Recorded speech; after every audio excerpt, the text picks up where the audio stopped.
Hey, what's going on, guys? You are listening to Ultimate Affiliate Marketing. I am your host, it's Paul Mott here, and I just want to say real quick, if this is your first time listening, then please go ahead and subscribe and make sure you go back and check on all the other episodes, because I do drop an enormous amount of value back there, right?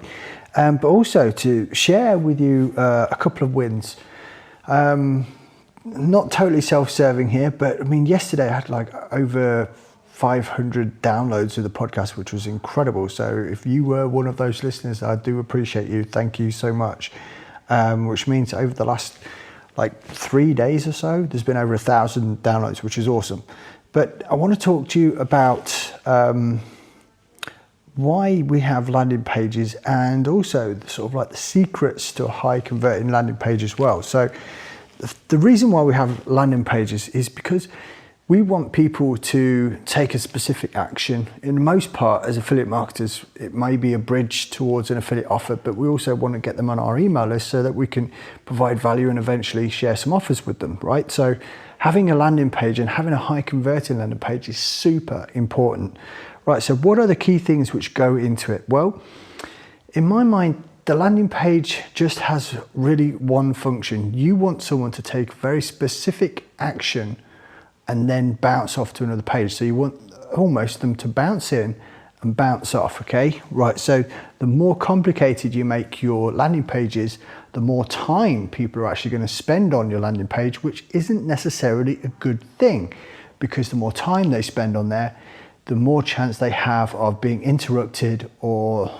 kind of like losing interest or whatever it is and leaving, right? And we don't want that, right? So let's look at some obvious things.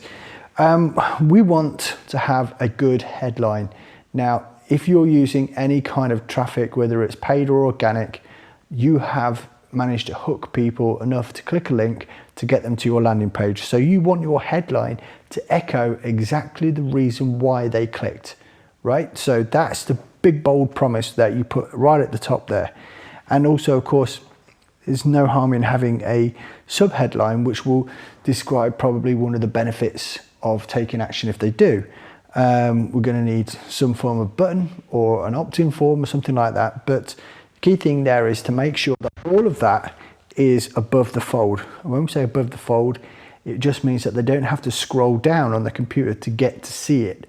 And this is especially important when it comes to mobile as well. So you do need to make sure your landing pages are also mobile optimized. Okay, right, now another thing you can do is you can have more information below the fold, but it should really just key out exactly what they're getting once they opt in, right? And nothing else. It doesn't really need to go that complicated. The whole keep it simple, stupid thing is in massive effect here. So make sure you do that and it makes sense.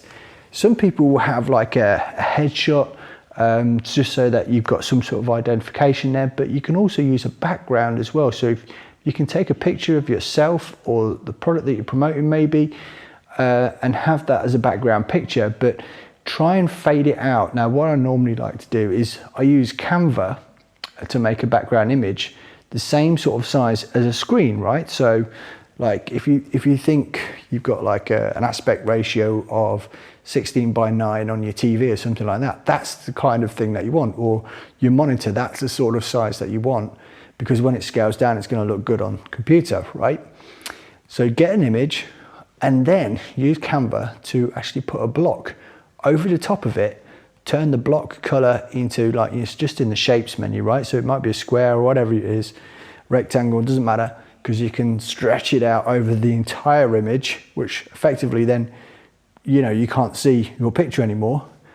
Turn the color of that to black and then go to the opacity and scrub it down to a point where you can still make out what's going on, but it is much darker. That will make your text, your headline, your sub-headline, your buttons and everything else pop off there, but still be able to see exactly what the picture is, right? So a lot of times people will use a picture, maybe they are looking to the side, which means then your headline, you know, your eyes are almost looking directly at the headline, okay, right? So it's directing people towards the headline. That works extremely well.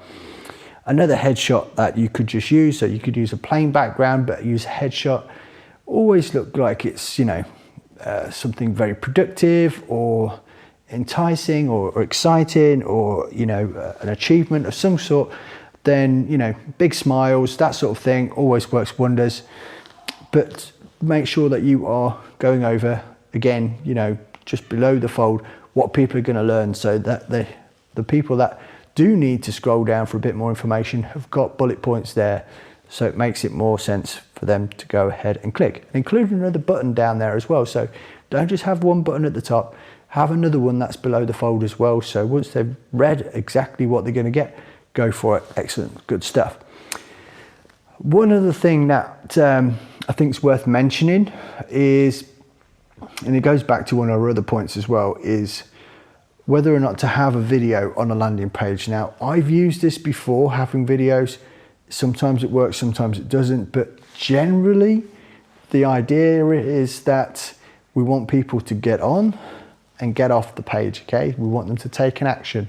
They either leave or they opt in, simple as that. So if you give people a video, then not only is it going to slow down your load speed, but also people have then got to go ahead and click the video, or it might be an autoplay, and it might annoy them because it might be in a space where they don't really want their phone going off or the computer going off with sound.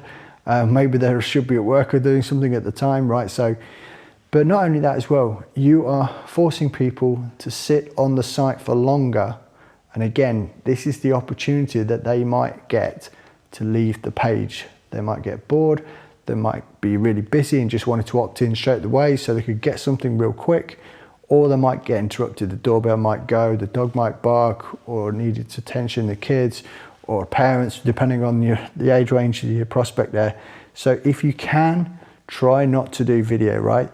The idea of a landing page, this is why we call it a squeeze page, we just want them to get on it and get off, okay, right? So if you try and employ those sort of like features and points that I've put to you there, then your landing page should start performing way better. So anyway, that's going to be enough from me tonight. As you know, I do these every day, so I totally appreciate you guys from listening in, and I will catch you all again tomorrow.